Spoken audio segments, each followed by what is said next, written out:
Hello, good morning. This is our third Premiere webinar, and I'd like to welcome. Today, our title is Understanding the Specifics of Multi-Actor Approach in Your Call. We have three speakers who are our guests today, and we will talk about best practices for writing a successful multi-actor proposal. We will follow up with the question how to align the multi-actor approach with different project types. And then we have some practical tips to effectively integrate the multi-actor approach into your proposal. Some real-life examples will be shared with you by our experienced project coordinators. So I'd like to welcome Michele Sgrivins and Anda Mazanfiskovava from Baltic Studies Center in Latvia. And they will speak, they have prepared a presentation, which Michele will present, about structural engagement with multi-actor project calls. And the aim is to understanding a little bit better the specifics of the multi-actor approach in the call. Elke's presentation has the title, Every Word is Important. Elke Rogge represents Ilvo from Belgium. And our last speaker today will be Andrew Fieldsend. He's also a partner in Eberswalde University. And the title of his presentation is What the Evaluators will, or at least should be, looking for concerning the multi-actor approach in your project proposal. And before we start with our dear guests, I would like to give a very short introduction. So please, the next slide. Yes, so that's the overview of our next 1.5 hours. Short welcome and opening from my side. My name is Susanne von Münchhausen. I represent Eberswalde University and the coordinating team. We have then the three speakers, including a short questions and answer and open panel discussion after that. And in the end, a few closing remarks. Next, please. So that's me. I've always introduced myself. And now we move on. So a few words for this series of Premiere webinars.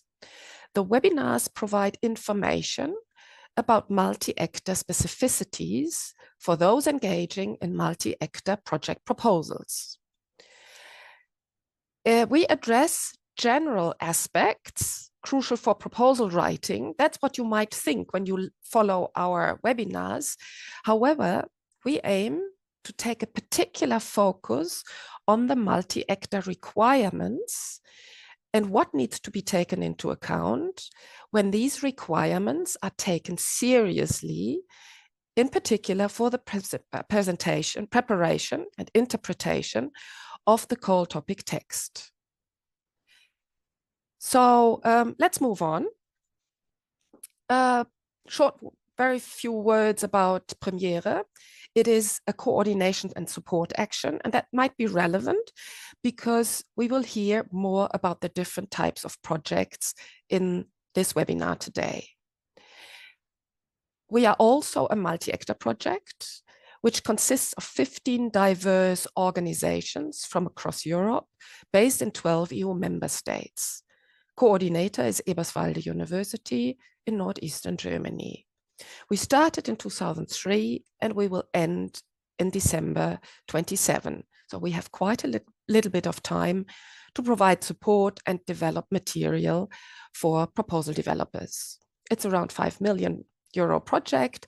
We are busy on social media, so please follow us, and our homepage is also updated regularly. Next, please. This is a quick overview of the material and services that the Premiere project provides. In terms of community, we have a Premiere LinkedIn 100+ club. We test seed funding that will start very soon now, and we have regular networking and brokerage events. We have a newsroom where we do reflexive blogs and testimonials, YouTube channels, all about the multi-actor approach and how to be applied in the proposal development phase. We are at the moment developing a MOOC on multi-actor approach. As today, we have the webinars. There is a tool repository that will provide access to lots of tools. And then we have published a pathway cartoons. You will hear more from them in a minute. There's the mummy game, a simulation game for workshops, a serious game under development, and train the trainer up and coming. Next one, please. So more is to come. Please follow our Premieres engagement campaign towards September 25. And why do we highlight September 25? Because that is the deadline for submission of the next round of Cluster 6 proposals. The multi-actor approach is also in other calls of the Horizon program, but now many people are very interested in the calls to come, to be published end of April, early May, with submission date in September 25. So that's where we are aiming for this year. Next one. So I said many things are similar in the different application process, proposal development process. So what actually makes the difference between a multi-actor proposal and other normal, we could say, non-multi-actor proposals? So the Commission says, and here that's a citation, applicants are expected to meet the 7 multi-actor requirements.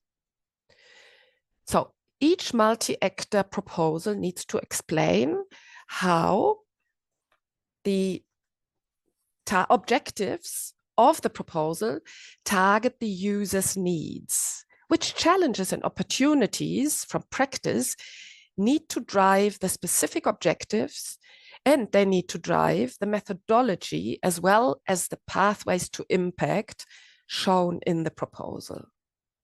The second requirement, here the proposal needs to explain how the project, including the composition of the consortium, has a balanced choice of relevant key actors with complementary knowledge to prepare practice-ready results.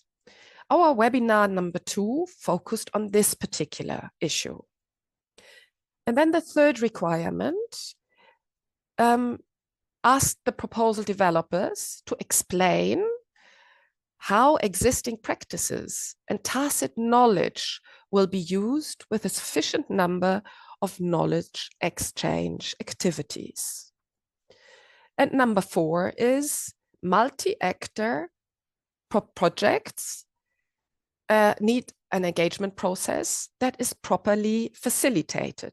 So the proposal need to show how the engagement process within the consortium, so that is one dimension, among actors with the core group, and how the management process within the consortium and the ongoing work of the co-creation process is facilitated.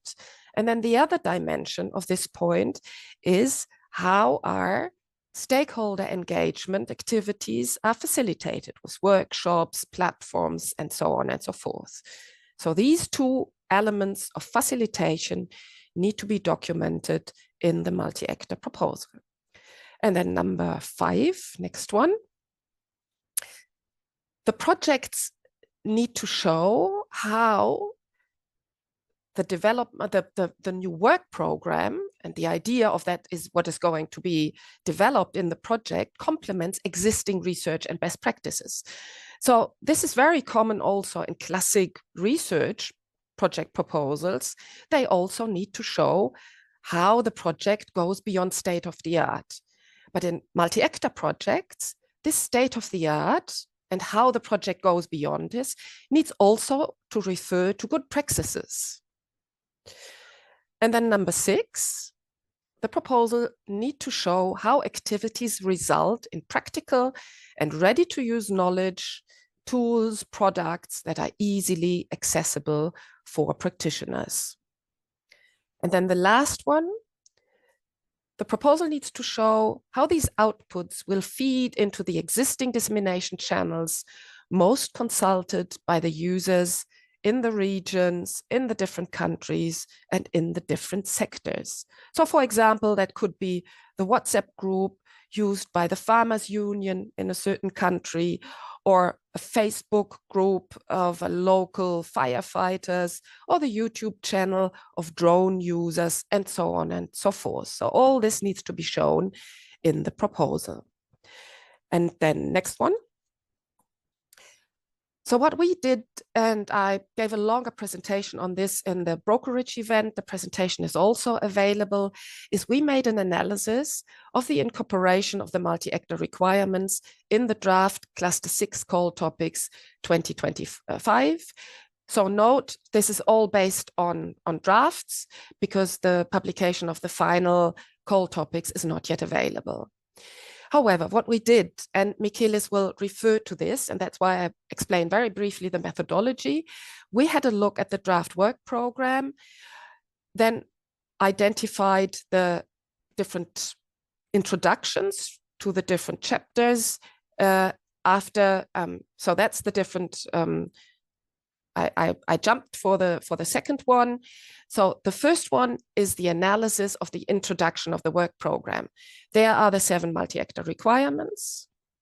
And then we dig deeper into the tables of the different call topics because they indicate if this particular call topic text has the multi-actor requirements, has to be the eligibility condition that the multi-actor approach needs to be applied. And then we looked into the text bodies of the different call topics and made a quantitative and qualitative analysis. Next one. So in this analysis, we used the color coding. Just to show how it worked, I will not go into depth now. So different colors for the different areas of the 7 multi-actor requirements. And then what we've seen, next one, is that most of the references in the text bodies of the call topic texts refers to the composition of the consortium. Then there are few references to the use of existing practices and tacit knowledge, much less, but also available. And then very few calls refer to targeting the needs and challenges and opportunities for the users. This does not mean that the other requirements are not needed, but they are not explicitly mentioned in the text body. And with that, I would like to hand over to Michaelis. But before, this is a short overview of the webinars, just to remind you, we will come back to that later on again. So the next one will be in April. But anyway, now we start with understanding the specifics of multi-actor approach. Thank you very much for your attention. And I hand over to Michaelis Grivins. Thank you.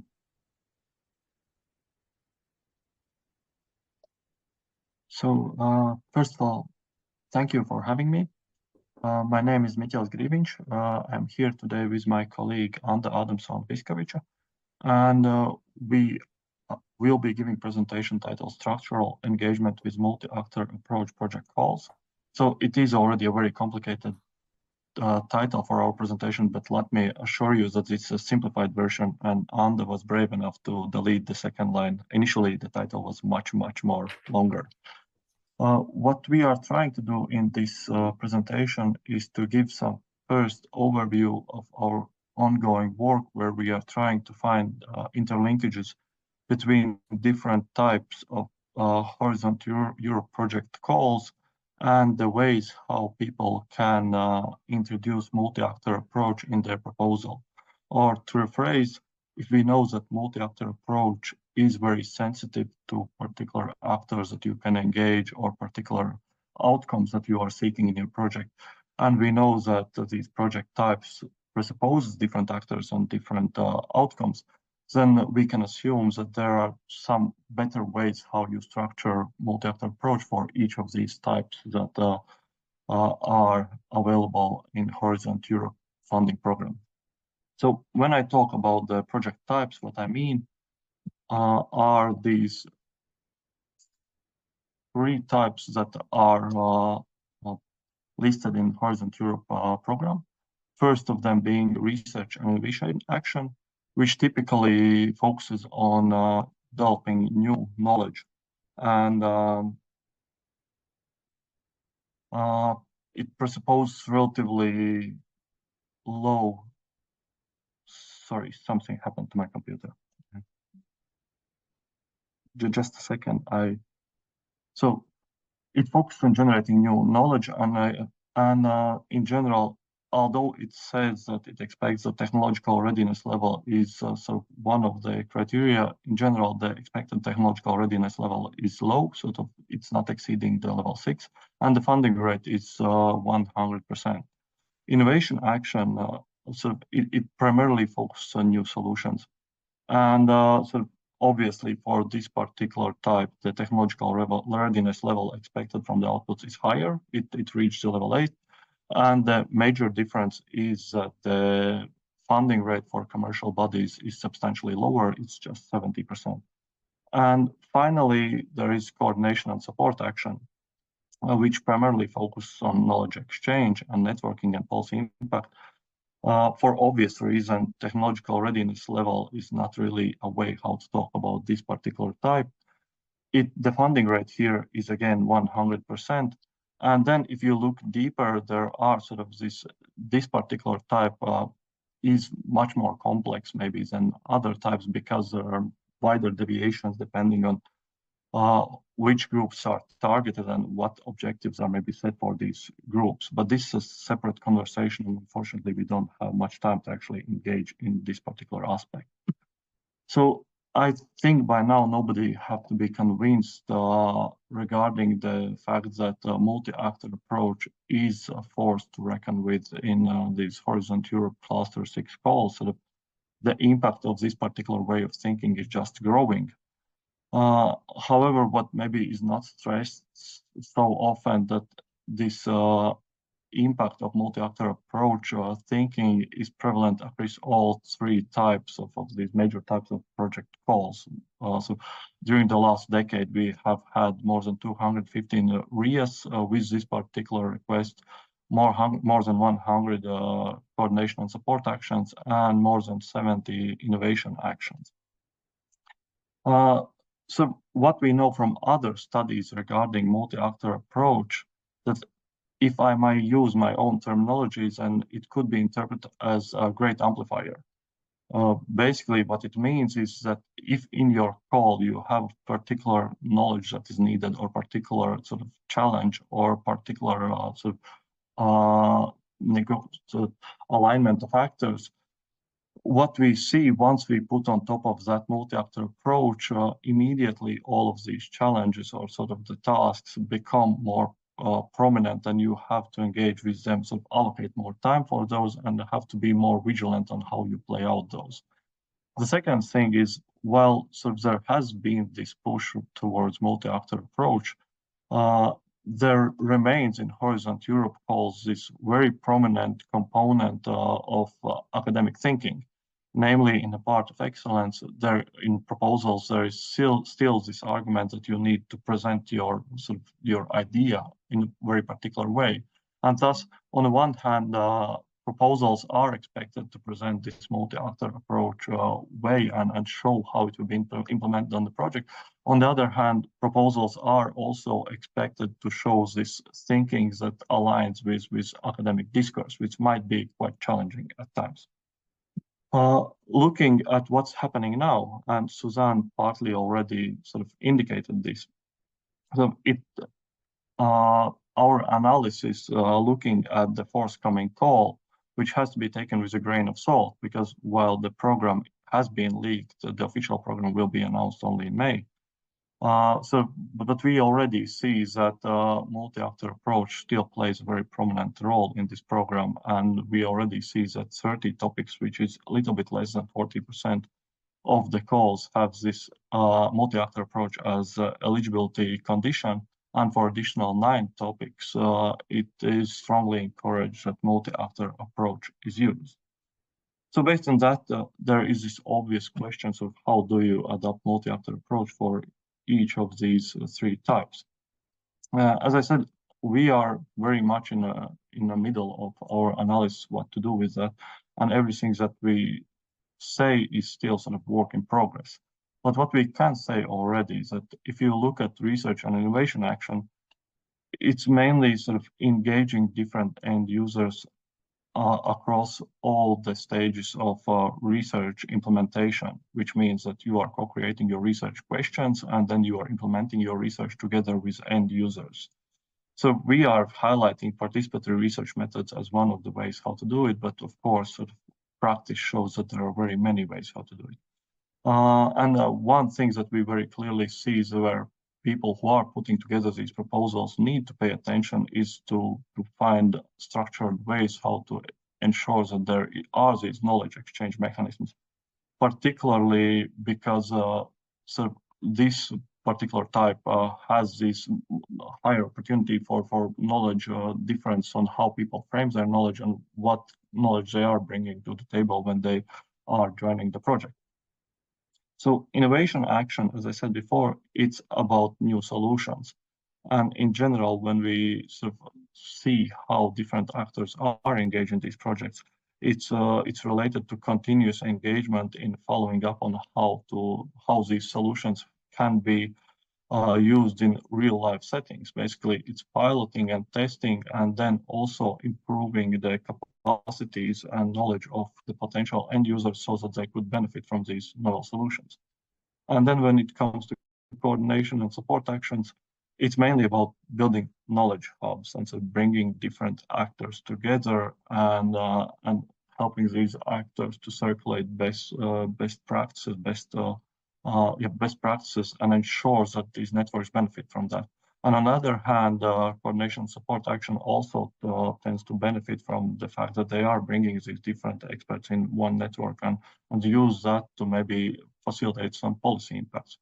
So that's one way how to think it, and that's very straightforward and not maybe so interesting. But on the other hand, we have a different way how maybe it makes more sense and maybe it shows better what are the challenges of these three types. And my slide will become very messy very quickly, but bear with me and I hope it will make sense to you very soon. So basically, another way how we are trying to think about what is happening with these three types is by looking at different potential tensions that emerge within these consortia or within the groups of people who are writing or putting together these project proposals. And for research and innovation action, of course, there can be many tensions, but one that we notice is sort of, or one that is more prominent and maybe more often discussed is about the role of academic publications, where the actors that are coming from academic background clearly appreciate that as a very strong deliverable and often put it forward, showing that this is what we will deliver. While for other actors, the value of this particular type of deliverable might not be so obvious, and sort of there are a risk of tension of what is the optimum deliverable coming out of these projects.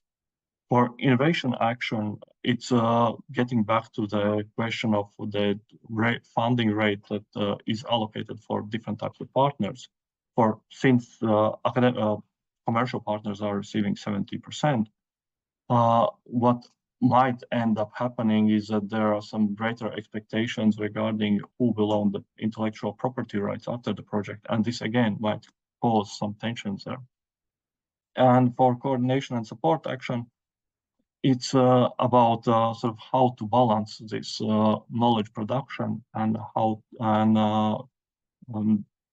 creation of networks. Or for some actors, it can be mainly about extending their networks and ensuring that there are these networks available sort of to broad range of stakeholders. Meanwhile, for others, it might be to using these networks to actually generate some new insights and generate some new perspectives on how things should be done. So these are two ways how to regard project types. The third one, we have not yet linked directly to the project types, but I think that's one of the directions where we will go very soon, which is looking at different partners that might be engaged more prominently in the project and the thinkings that these partners are bringing in the project.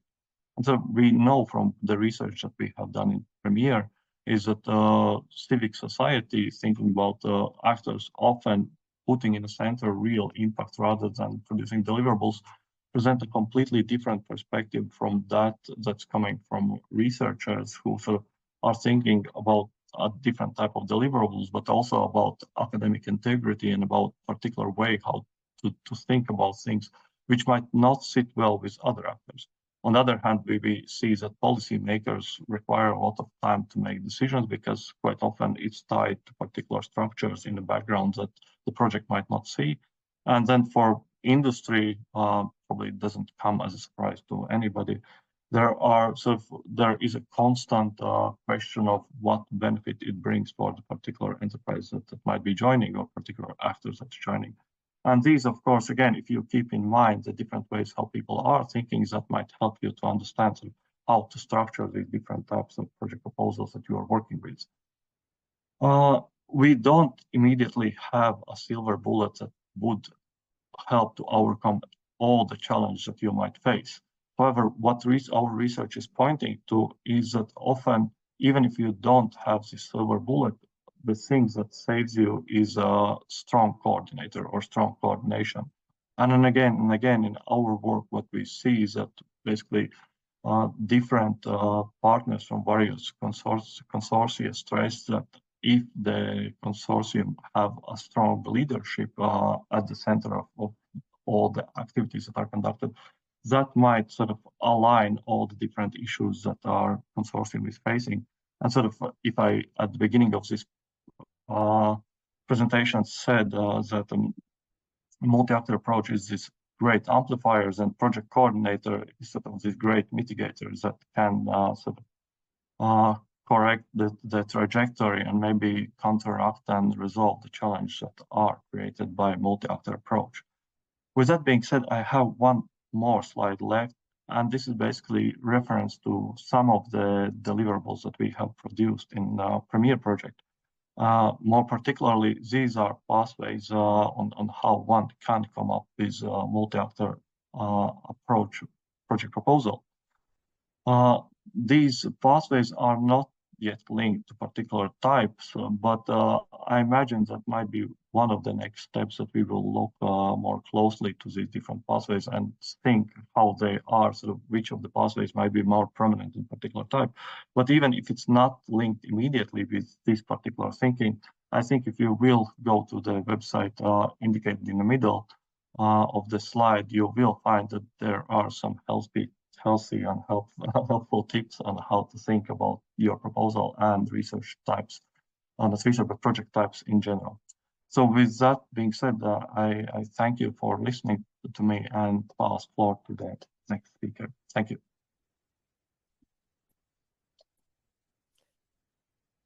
Thank you very much, Mikilis, for your presentation. I remind you that if you have questions or comments, please put them in the Q&A section in the bar on the bottom of this screen. And now I would like to hand over to Elke Rogge, who is our next speaker. Every word is important. So we are curious to hear you, Elke. Welcome. Good morning, everyone. My name is Elke. As you can see, I'm the scientific director of the social sciences unit at ILVO, which is the Institute for Fisheries and Agricultural Research in Flanders. Within this group at this moment, we are active partners in 25 Horizon Europe or Horizon 2020 projects. So that's a lot of project writing, if you know that chances of actually winning the proposal are quite small. It's of course not only me that's doing that, it's a large group of people, and actually some of my colleagues are way more experienced in the writing than I am. But I was asked to tell you something about making an interpretation of the call, the project call. So my title is Every Word is Important. If you screen the call, it's important to check every word. Yeah, can I, does it go to the next slide by itself or? Yeah, so of course, first of all, it's interesting and very important to screen all the general information in the call. So are we dealing with a single or two stage? What type of action are we talking about? What are the multi-actor, is it a multi-actor call or not? Michaelis and Susanna already told you something about the multi-actor requirements. What are the deadlines? What's the indicative budget? How many projects will be granted under this call, etc. So it's a lot of general information just to take in and to be aware of. And then when we go to the next slide, I gave some information on the types of actions. Michaelis already told you quite a lot about this, so I will not go into detail. But the ideas concerning the multi-actor approach is that you will need different partners and especially different roles of these partners in the different types of actions. So if you're working on a research and innovation action, for example, probably a university or a research institute will take on the lead of the project, so will be a coordinator.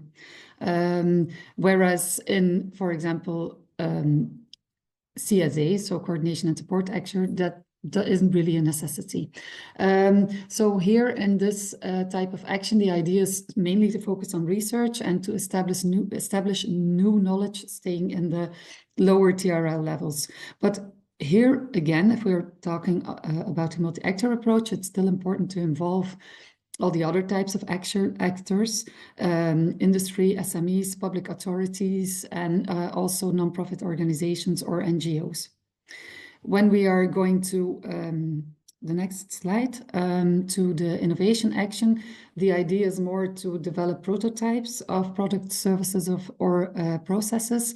And here industry and SMEs, for example, play a crucial role because the idea is that you develop a product or a service that is quite close to commercialization, and then you will need the industry and the SMEs to, after the project, go to an effective commercialization of a product. So although they can also be involved in the research actions, here they will probably take on a more active role. It's also important to have the end users here so that they can give feedback on the product, so that you make something that people will be interested in. You might need public authorities specifically for the legal aspects and the regulations surrounding the product or the service that you are trying to develop. So you see that most of the times it's the same kind of partners, but with a different focus or a different role.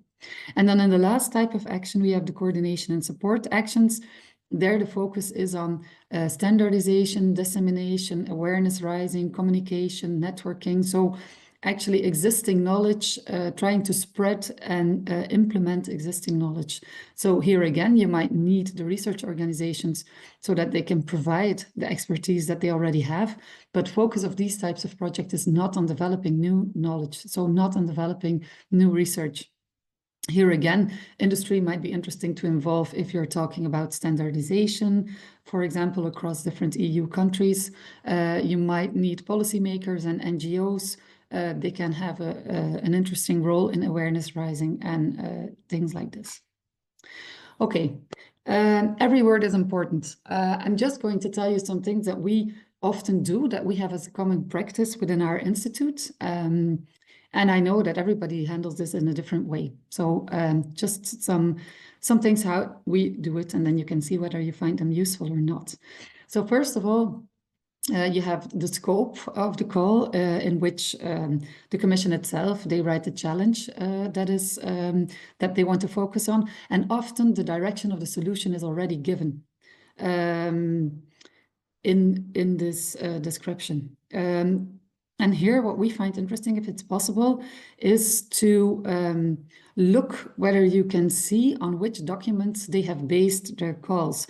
Because often you can see a link with maybe a recent paper that has been published, a policy document, a white paper. So if you can retrace where they based their ideas for the call on, then this might give you some advantage. Because if you then go deeper into this paper or a policy document or whatever, you can maybe better understand in what direction they want you to go and in what direction they are looking for a proposal. So not always easy, but if you have people who are like experts and really on the topic, quite often they know what the nuances are in the call. Okay. Here I give you an example. Throughout the rest of my presentation, you will find the same example coming back. So this is just a screenshot from an existing case. It's a case of a project that is now up and running in our unit. And here you see, so the challenges are described, but also the things that I indicated in red, for example, you already see in what kind of direction they want you to go and what kind of research they want you to do. So here they definitely want research towards behavioral shifts, behavioral research, experimental research on behavior. So these are things, and you might think, oh, when I'm talking about this challenge, I would do something differently. I would go into a different direction, but it's already indicated here that they really want this type of research. So then it's interesting to stick to this type of research. A second element in red here is that it's also definitely stressed that you need a systems approach. So you need to have a comprehensive picture of the food system, of governance mechanisms and dynamics. So it's not only the individual behavior of the farmer or the persons we are talking about, but it's also the entire system. Okay. The second part, or not the second, because sometimes it's in the other way around, but always mentioned are the expected outcomes. My colleagues stressed, you should say that every word is important, but especially the verbs, because the verbs indicate what kind of action that they are looking for. What do they want you to do in the project? I will give some examples of this later. What we often do is that we use the outcomes and we use them as a first kind of structure, very draft structure for our proposal, because a number of outcomes are mentioned, and then often it is quite possible to attach a couple of actions or work packages or things that you want to do to each of these outcomes. And I will give an example in the next slide. So first of all, yeah, sorry for the one who is, yeah, it's a lot of it's a lot of clicking here. So the first thing is that there in yellow you see all of the following expected outcomes are important. It's just 3 little words, but it's important. So it's not the idea that they expect 6 outcomes and you can choose 3 of them that you think are most interesting. No, you should address all of these outcomes. And then the first 3 kind of verb-like constructions is improved understanding, improved understanding, improved understanding. So for us, we translate into more research kind of work packages. So we need to understand things. Yeah. And about 3 different things. So here, and this is already very similar to the scope that we had. They want understanding on farming systems and the landscape level, so the general level. They want understanding on the farmer's individual behavior. So that were the behavioral experiments that they were referring to. And then here a 3rd element is added. They also want understanding of consumers and decision-making in the market. So in the scope, the consumers are not mentioned this explicitly, but if they are mentioned here as 3 elements of improved understanding, then you should take all 3 of them along. Next, we see improved business strategies and relationship building. So that's a different type of action. For us, that's not then research, but maybe here we are talking about dialogues, about networking, about setting up communities to try to learn more. And then they are talking about a design and implementation of policy. Also, another type of work package that maybe if we compare to the understanding of the first 3, and then improved capacities of researchers, we might translate that in a kind of training activity, can be in different forms, can be online, can be physical, can be through a MOOC or whatever, but it's a different type of activity. So the expected outcomes for us, they are the beginning of building a structure, and this is what you see here. These, yeah, it's okay. These are just drafts that nobody has ever seen them except people in the consortium. So it's taking all the words out of the text, it's trying to group the words, it's trying to make a structure. So that was the first structure that was made based on, for example, the outcomes, and then this gradually evolves into a work package structure. So if you see the next slide, this is an in-between version then based, and you will see the same, you will see the landscape level and the systemic level, and you will see the individual level reappearing. And then in the last slide, If you go there, I think this in the end was a final work package structure. So there you can see these different types of activities. For example, enhancing policy design. It's actually also trying to use literally the same words as they are mentioned in the call. And then, okay. So these are just a bit general, common practices, how we use that. Another thing that we mention is that every word is important. If they in the call refer to, for example, certain groups, agriculture and forestry, agriculture and aquaculture, at that point it's important to address both of them and not to choose, we will only work with forestry. One way of dealing with this is, for example, to work with cases, so that you see that you have at least one case from forestry or one case from aquaculture. So that's a type of way of how we deal with that. Okay, and then you also have often mentioned in the call that you need to involve certain groups, certain projects.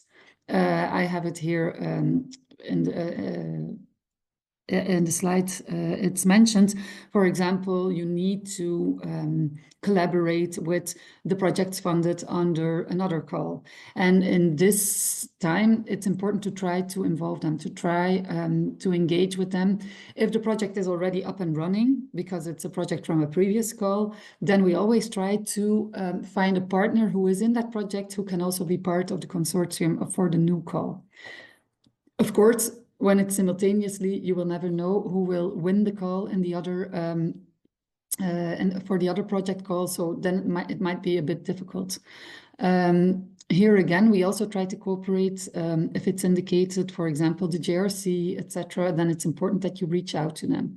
It might be that other specific groups or institutions are mentioned, and if that's the case, then it's interesting to reach out to them. Okay, and I think. The last one that I have mentioned here is that quite often at the end it is mentioned that you need expertise from the social science and humanities. And then we think it's important, if it's explicitly mentioned, then it's important to give them a central position in your work plan, and also to engage the right partners. Because we very often, because we are a social sciences unit, we are very often asked by very technical projects, very technical consortia, and then in the last 2 weeks, they see the last line, you need to involve the social sciences and humanities, and then they call us, can you be part of this, and can you do a very small task? Often we are not very inclined to do that, because when we see it like this, if you need to have an effective contribution of the social sciences, then we really want to set up the project around the social sciences, or at least give them a considerable contribution and not just one small task in the end. So that's my story. Those were more or less a little bit of the ins and outs of how we approach reading the call and trying to transform the call into a project proposal. Thank you very much. And if you have any questions, I would be happy to answer them. Thanks a lot, Elke. Yeah, please put your questions and comments in the Q&A section, and we will discuss it after the next presentation. So happy to have you here, Andrew Fieldsend. We are curious to hear your presentation, and the title is What the Evaluators Will, or at least should be, looking for concerning the multi-actor approach in your project proposal. And you yourself, Andrew, you have been evaluating quite a few projects, I think. Yes, I have done a few. I should introduce myself, Andrew Fieldsend. Despite what it says here, I'm an English person living in Hungary, but somehow I find myself associated with Eberswalde, which I'm quite happy about. I should start with an apology, I suppose. It's a consequence of being the last presenter that inevitably there's going to be a certain amount of duplication between what I've said and what others have said. And bearing in mind what the topic of the next seminar will be as well, I might even stray onto that. But I think it won't be such a problem to have the same thing said in a slightly different way. And to some extent, some of these remarks from me are personal opinions and personal experiences. And I'll start by saying that while evaluators do have a certain amount of guidance from the Research Executive Agency on how to evaluate a proposal, certainly when it comes to the multi-actor approach, that guidance is still fairly rudimentary. So they're not in a much better position than you are as a project proposal writing team. So I'm just going to give you an overview of some of the things that I think an evaluator or evaluators would be looking for when they read your project proposal in the context of the multi-actor approach. They'll be asking how, if at all, have users' needs been taken into account while formulating the proposal? How have the necessary skills and other capacities been put together in the consortium or wider community? And will these capacities be mobilized all along the project in the most effective way? They'll be looking for all those things.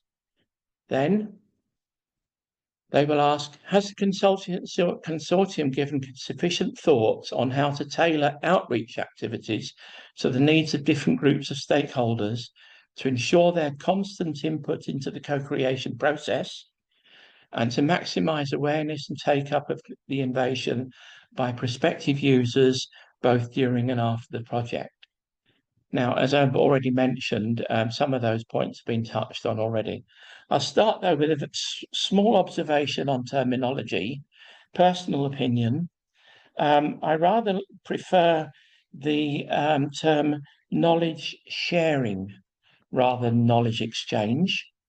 And I certainly don't like the term end user, which is really a legacy of past attitudes. We really should be talking about users rather than end users, and knowledge sharing when we're talking about the multi-actor approach. Discuss later if you wish. I should mention that essentially this is my only slide. You won't find lots of arrows and complicated tables in my presentation. Concerning the key features of the multi-actor approach, Susanna in particular has already gone into these in some detail. I just want to draw on 3 points that underpin my presentation. Firstly, that actors should work together all along the project, from collectively building the partnership, through designing the project and writing the proposal, to implementation and preparing the project outputs. Secondly, and just note this wording, the consortium must have access to and make use of all the necessary skills and capacities to achieve the objectives set out in the call. And these skills and capacities should be mobilized in the most efficient and effective ways. I see those as all being core principles of the multi-actor approach. And it's worth making a point at this stage that while Elke is absolutely right that every word is important when you're analysing the call text, every word is important in the project proposal as well, especially when you only have 30 pages. And we actually included almost half a page at the very beginning of the proposal describing how our understanding of the multi-actor approach. We had some external reviews prior to submission, and the reviewer said, "Hey, you can take that out. Everybody knows what the multi-actor approach is." In my view, they don't, and we left it in.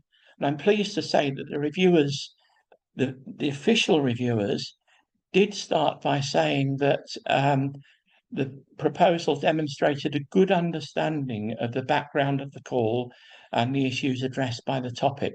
So I think we were right to say that this is our understanding of multi-actor approach. And I think that set us apart from some of the other proposals that were submitted to the same call. So moving on to the next slide, if we may briefly, what skills and capacities are needed in the consortium? And to shoot myself in the foot, really, because we put the half-page description of the multi-actor approach into the Premiera proposal, we actually didn't have space to put this in, unfortunately.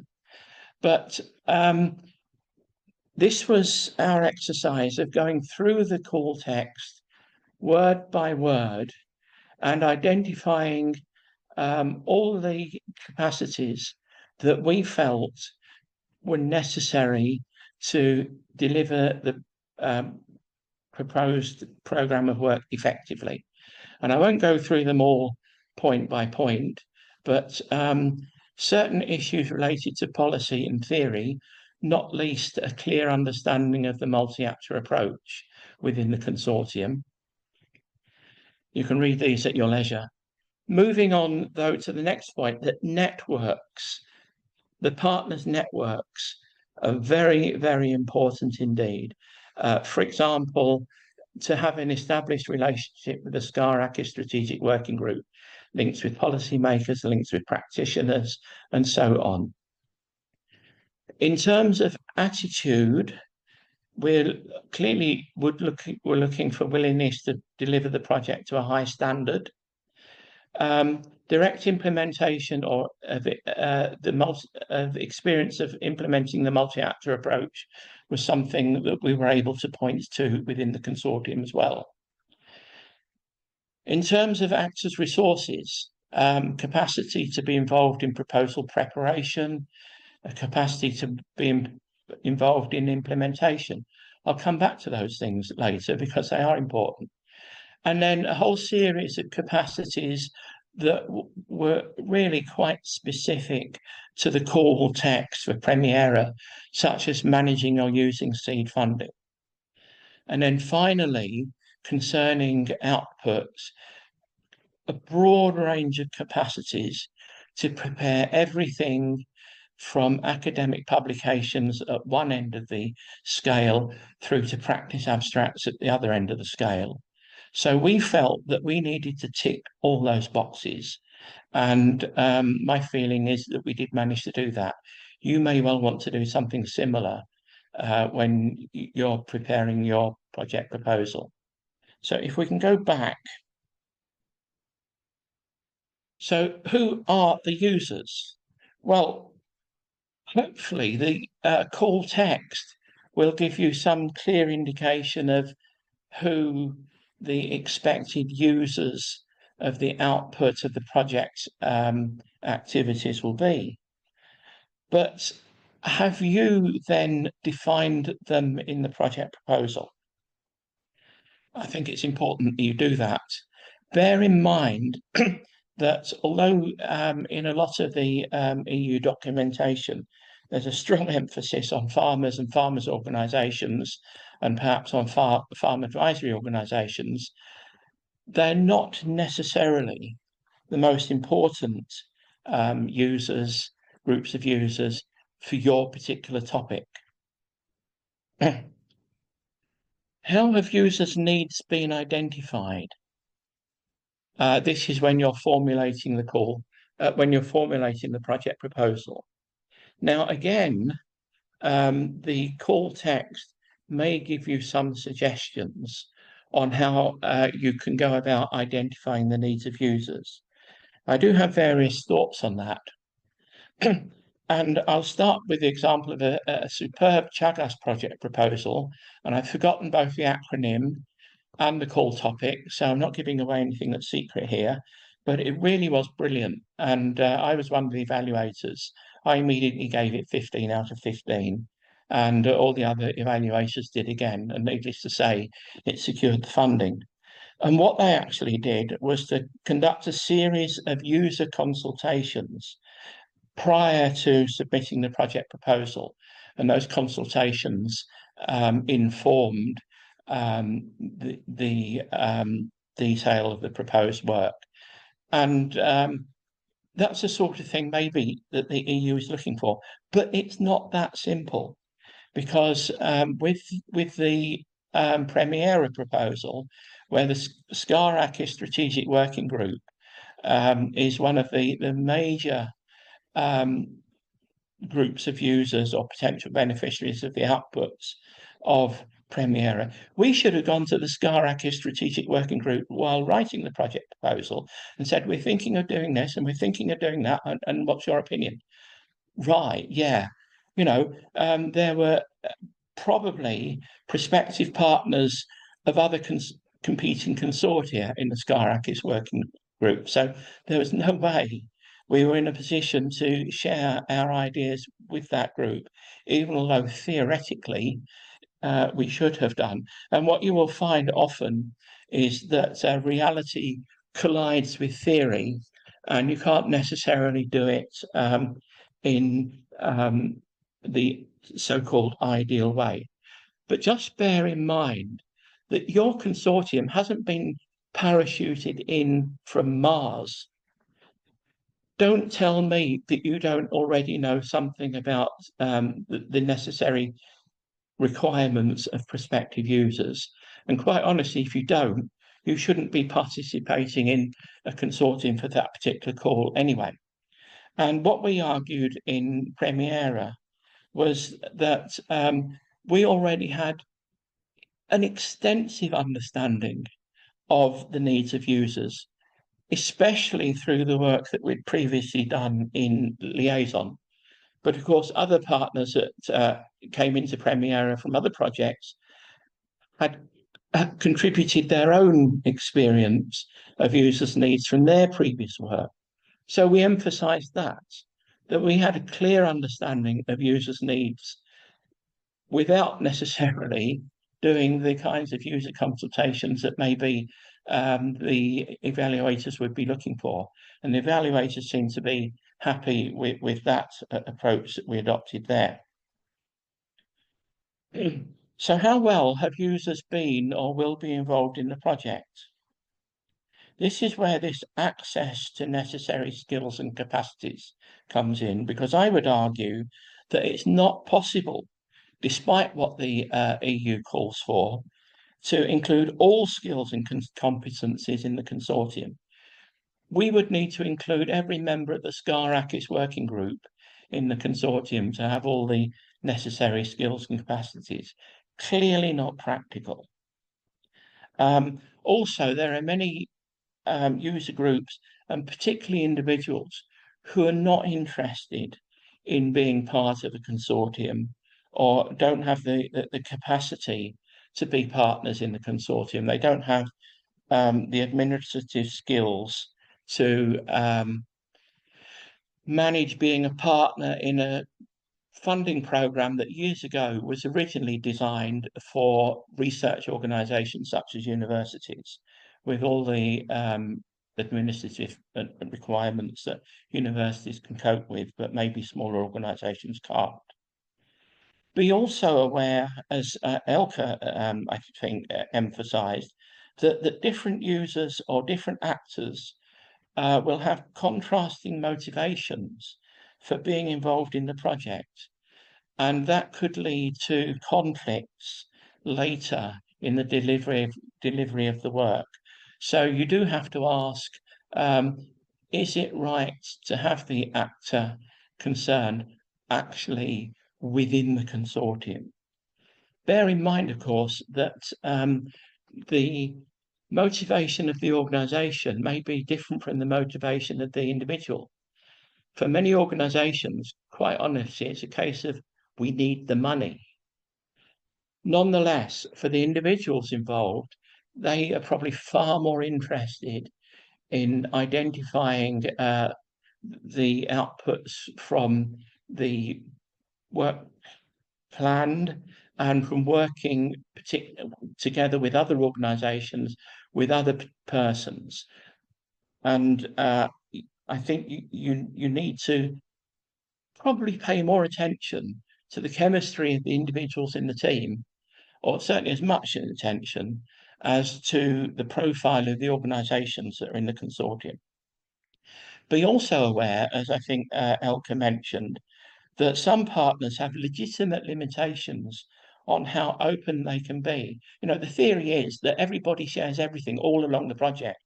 Well, quite honestly, in particular, some commercial organisations have information that is sensitive and they can't share. They may be really keen to work in a multi-actor way, but they have certain limitations, and just be aware that those limitations are there, and to the extent that you can, work around them.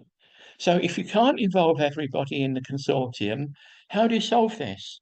Well, it's important to have constant dialogue. And I'm not talking just about dissemination, but dialogue with different groups of users all along the project, as we are doing today. We're not just telling you how it is.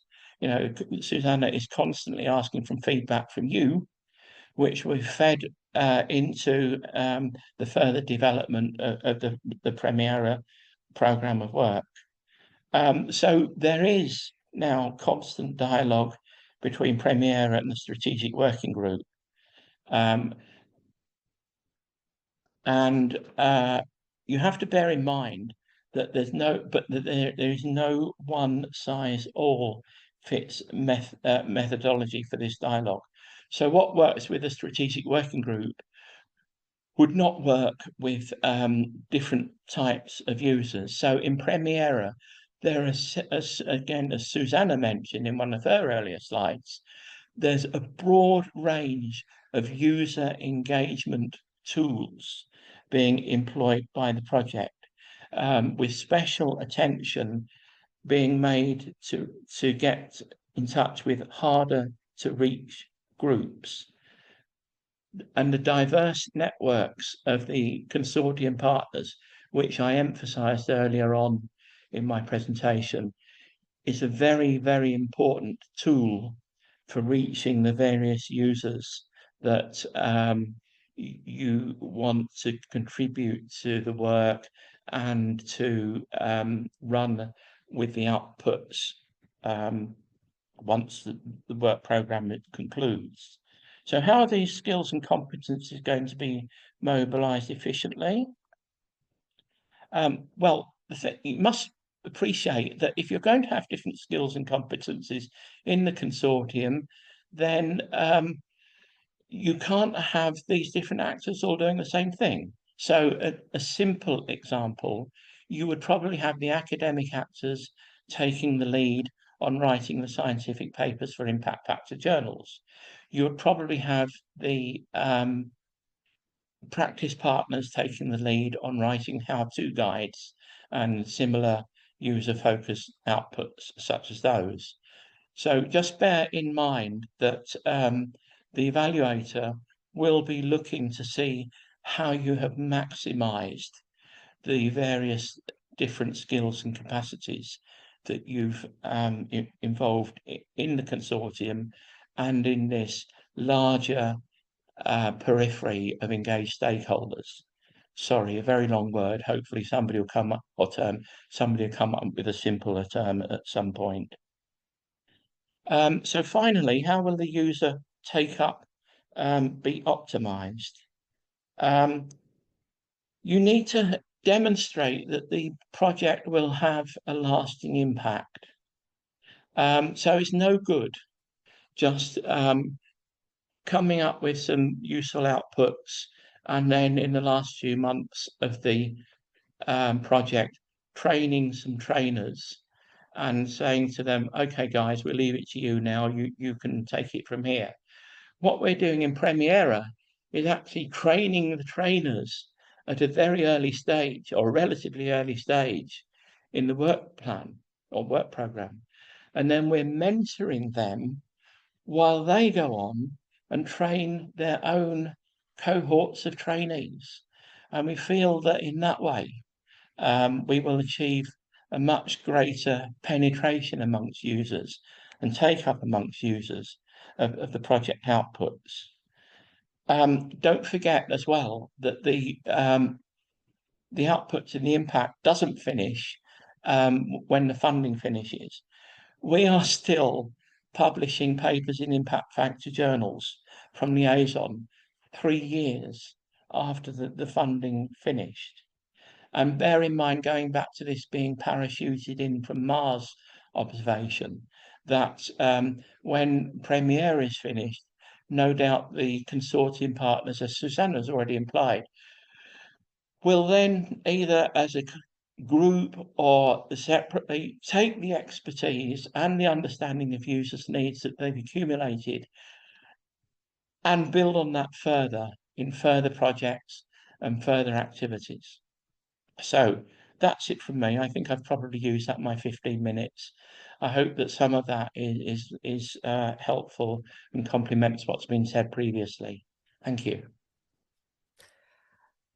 Thank you very much, Andrew. Very interesting explanations and some details from your vast reservoir of experiences. So we see lots of thumbs up for your presentation. Excellent. So we have 15 minutes for discussion, and please feel free and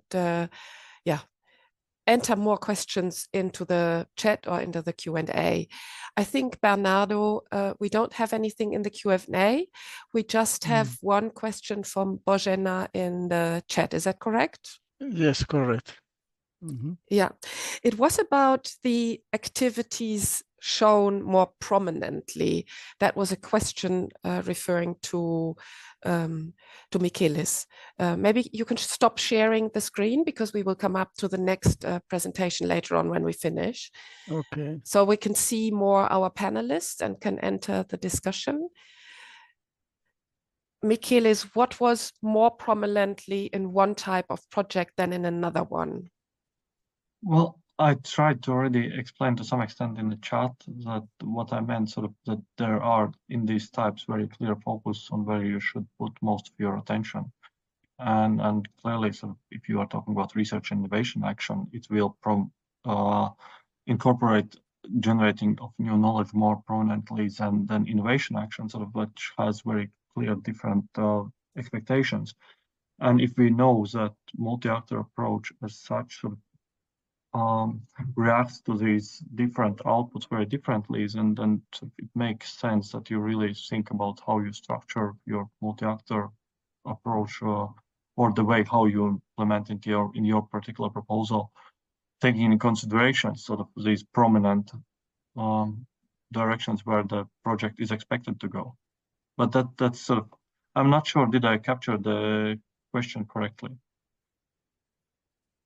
Yeah, Bojana, if that was not yet answered, then you just come back.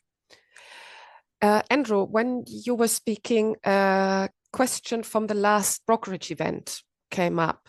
Somebody asked, would a letter of intent, a support letter, be sufficient to show that a user perspective has been included in the proposal development and supports the project and so on and so forth?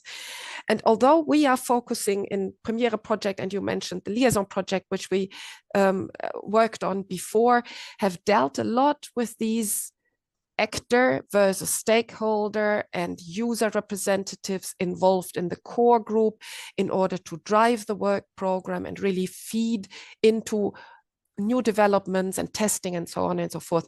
It remains a challenge because not everybody, as you mentioned, can be a full partner, will be a full partner in the consortium. So back then I answered, no, a letter of intent will definitely be not enough. And plus there is no option to add letters of intent. However, the idea behind it could actually serve the idea of what you called the constant dialogue. So when you develop your proposal, you can actually have, without payment and without further involvement of a partner in the project work, you can have constant dialogue with whatever, a wine cooperative when it is dealing with wine production or whatever. And later on, you pull that forward. How should applicants deal with this challenge, actually? A clue. And I'm hoping that Elke, with her broader experience of submitting proposals, may have a view. This letter of intent thing, for all the years that I was involved in submitting project proposals, I never had a clear answer from anybody as to their appropriateness. I've been involved in consortia that have submitted a huge number of letters of intent. I think maybe we did it with Liaison as well, in support of the project proposal. But whether the evaluators take them into account or not, I doubt it, quite honestly. I think they're instructed only to look at the 30 pages or the 45 pages. Again, speaking personally and really off the top of my head, one could perhaps accumulate these letters of intent and put a sentence or two in the project proposal, bearing in mind again every word counts and you don't have much space, that letters of intent have been received from either 30 organisations or 5 farmers' organisations, 13 such organisations, or list every individual organisation, depending what space you have. So maybe you can try to demonstrate in that way that again, as part of the dialogue all along the project, that you've engaged with these partners prior to submission. But I would be more convinced by a diverse range of stakeholder engagement activities that are not one size fits all. So, you'll deal with the strategic working group in this way, but you will deal with different groups in that way. Like we have macro-regional stakeholder panels, which take into account the regional diversity across the EU that otherwise would be overlooked, and so on. So I think a convincing stakeholder engagement strategy would be much more effective than a whole bunch of letters of intent. That's purely a personal view. Thank you. Elke, you want to add? I must also say, I don't really know whether we have experience in sending them along. So it's not a common practice, at least.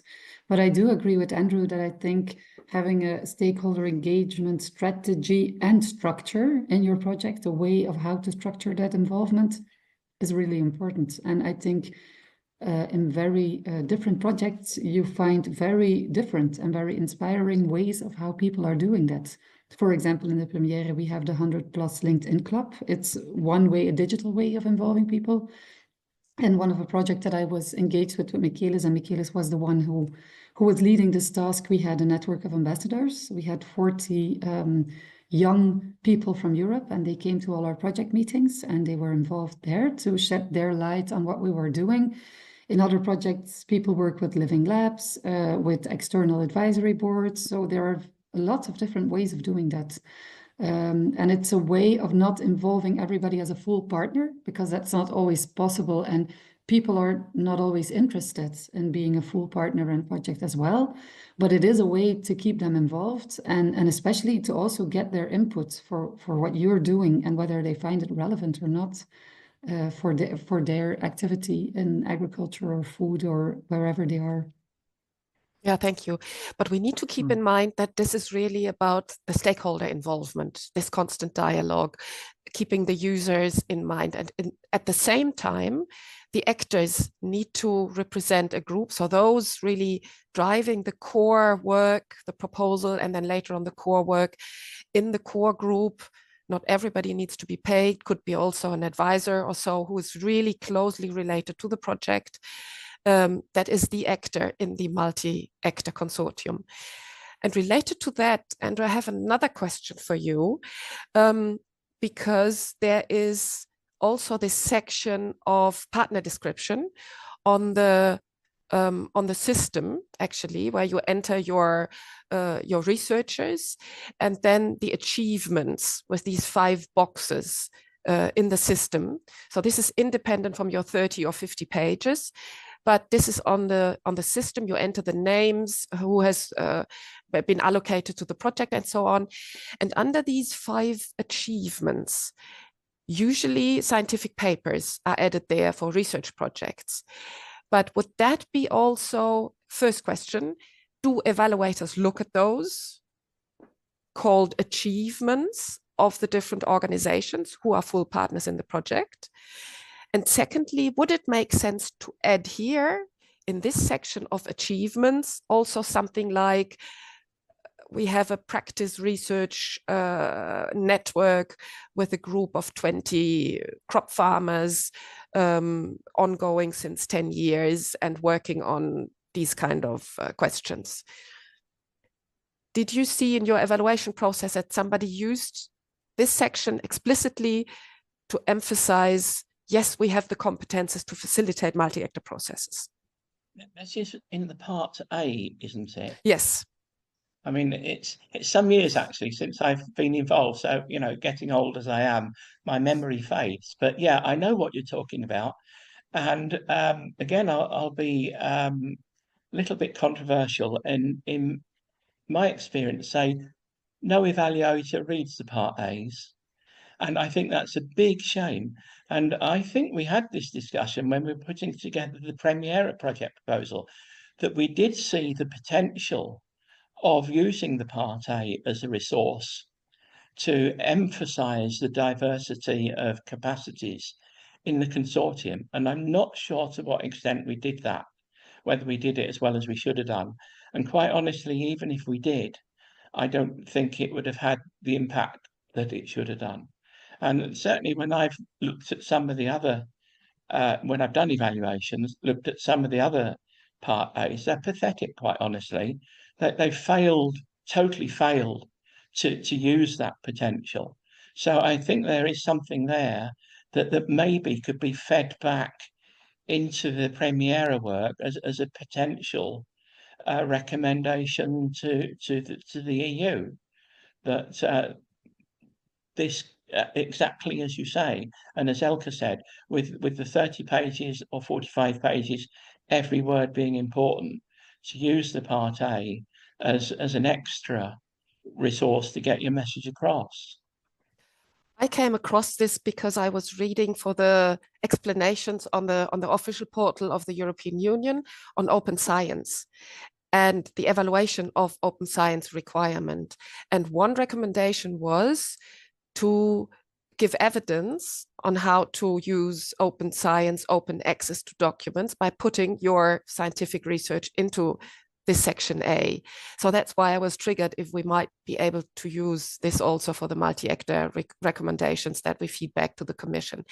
Michaelis, when you did your interviews and your survey with those developing proposals, did you come across this Part A question? But to be honest, not really. I don't think that people were reflecting much on how they are structuring that. It was mainly about the proposal in general. But also I have experience reviewing academic, sort of purely academic projects, non-academic projects, and purely market-oriented projects. And on the one hand, I have to agree with Andrew that I haven't heard often that people are really referring in detail regarding the Part A. But then I feel that also sort of, at least in my experience, it has been that nobody is really looking for a particular predefined set of experiences that sort of predefine a good coordinator. It's rather sort of looking at the different arguments together that illustrates like this particular coordinator can do the job, and sort of it doesn't. So it might be that in some other panels it really plays a crucial role that you have an academic coordinator or somebody else, but not that I have come across this situation. I have another question for you, Michaelis, because you said at a certain point in your presentation, coordinator needs to show strong leadership. And I immediately thought, well, there's a risk also. Yes, you need clear guidelines, which way you go, you need to agree on your rules of communication and so on and so forth. But if you say strong leadership of a coordinator, there is a risk of top-down governance structures, which contradicts the co-creation process, which co-creates to having everybody a say on equal levels and so on. Can you maybe explore a little bit when you said strong leadership of a multi-actor project? Well, it is, you are definitely right. That's a very contradictory thing to say. And also the position of coordinator is very sort of contradictory, and it requires very different skills. And I said that because from our evaluation, both quantitative and qualitative, very clearly strong coordinator immediately was flagged by people with whom we engaged as a key prerequisite of successful research, or not research, but project proposal. Sort of as the pathways or pathway cartoons that have been developed for Premiere illustrates that there are different ways, of course, how to do it, and there are some that sort of successfully multi-actor wash the proposal, sort of they introduce it, but it's very strongly top down, and they are just imposing what there should be. And I mean, probably what I meant by saying strong leadership is the fact that, as I said, multi-actor amplifies very many challenges. So if you know that you need a lot of time to write a successful proposal, you need even more to write a successful multi-actor project proposal. If you know that you have to really sort of work on aligning different skills, sort of that it is challenging, it will be even more challenging once you come up with multi-actor project proposal.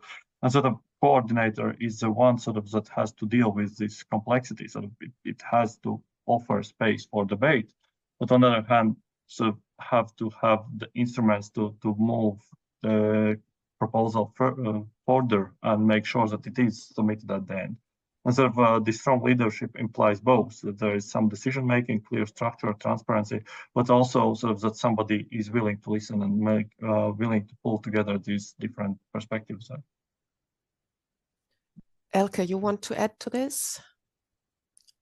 From your experiences, strong leadership in multi-actor projects is different to top-down? You have both, but I must say that my personal experience of the project that me as a person has been in, not all my colleagues, is that mostly we find more co-creative leadership, or more like the leadership in which there's a lot of possibility of dialogue and input from everyone. So I haven't really experienced like a strong top-down leadership. Because you select your partners also, probably. Yeah, probably. Although I do experience, I've had some frustrations as myself, that when a partner really does not perform, leaders also don't intervene or don't do anything. And that can be a bit frustrating for the other ones. And we were talking about an academic partner who was not doing its job. So it was not not a multi-actor partner, or not somebody who is not experienced to be in these kind of projects. Bernardo. Yeah, I may have I don't know if a final question for the panelists. Some of you have explained, spoken about the difficulties of engaging, for example, small, medium enterprises, farmers, maybe because they don't have the administrative capacity, or maybe because they are not used to do research or innovation. I also have the experience of being difficult to work with big companies, because they always claim that this is research and outputs they are producing is confidential and difficult to share the information. But based on my experience, the most difficult was to engage effectively policymakers.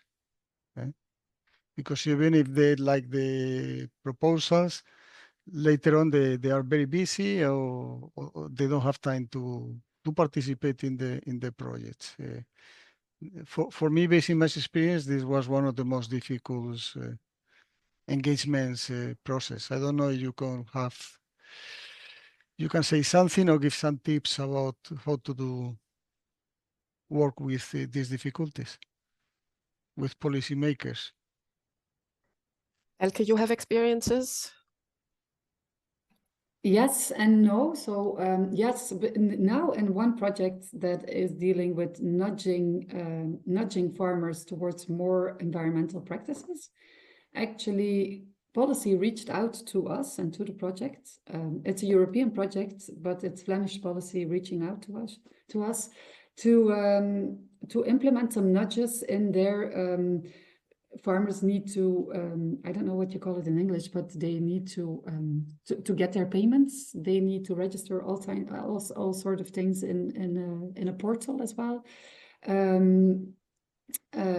To get some nudges in there so that they would be inclined to also do some more good practices for soil management. So we are very surprised what this will go to 20,000 farmers. And that's then, of course, the advantage, because it comes from policy and they all are obliged to fill in these registration obligations. So that's one case in which we had a direct link with policy. On the other hand, from my personal experience here with policy in Flanders, it just takes a very long time. They don't involve with us as well with immediate project or specific projects, but in the end, you do see that they pick up things. So we try to write policy briefs to them based on the projects that we do and the results that we have, and it might take like 10 years or longer, but sometimes then you see, we said that once in a policy brief and now they're getting into it. So very difficult. I do understand what you're saying, and it's you have to be very patient. Nicholas? Yeah, I just want to say I do understand what you are saying, and to some extent I agree. But then on the other hand, I think it's all different actors, how they have their particular sort of limitations. And I wouldn't say that policymakers are particularly difficult in this regard. Sort of our experience is that sort of if you recognize their limitations, if you recognize sort of what are the challenge, sort of their time frame, and you are willing to sort of work with the issues that they are listing as important for them, then our experience have been that they are very open. And sort of if you are consciously planning budget and realizing sort of how the financial flows will go, and not just realize that sort of it will work out somehow, then it works. In my mind, the discussion regarding the size of different partners maybe is more important and sort of should be addressed more, rather than how different type of actors operate. Anda. Yeah, just very brief add-on. I think it depends on the level of the policy making that you're referring to.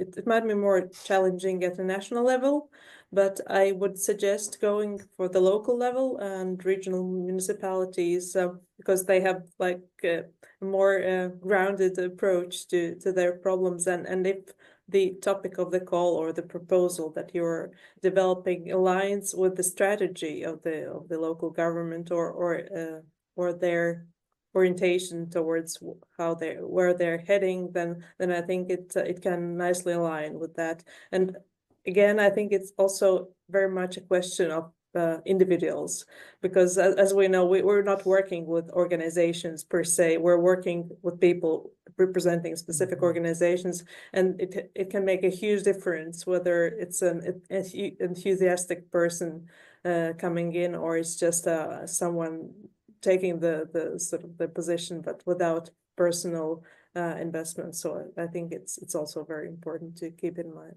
Yeah. And then this long-term relationship that Elke emphasized. We also in Premiere, we really build on the previous project, since we have engaged in the liaison project already with the same stakeholder group, and policy in particular, then confidence is there. And plus they have to be reminded, so we are still here, we have something to offer. This regular engagement, friendly, knocking at the door, not be too pushy, but providing support and so on. It is a lot of diplomacy working with officials. Yeah, I think we are at the end. What do you think, Bernardo? Yes. Do we have any further questions, or shall we share the last slide and give a quick idea of what's coming up next? Yeah. So this is our next webinar in the end of April, 29th of April, in the afternoon, 2 o'clock, 3:30. Who brings what to the consortium? Using the Premiere consortium building tool for effective consortium. And we will have our ILVO team members of Elke, presenting their tools. So something very practical in preparation for a multi-actor proposal. And with that, I would like to thank everybody. Have a good day and thanks very much, and look out what's happening in Premiere, and we are here to help and provide support. So thanks a lot to Bernardo, who provided the technical assistant and the long expertise helping with the webinars, and all our speakers. Thanks a lot and see you soon. And our participants also have a good day. Bye. Thanks.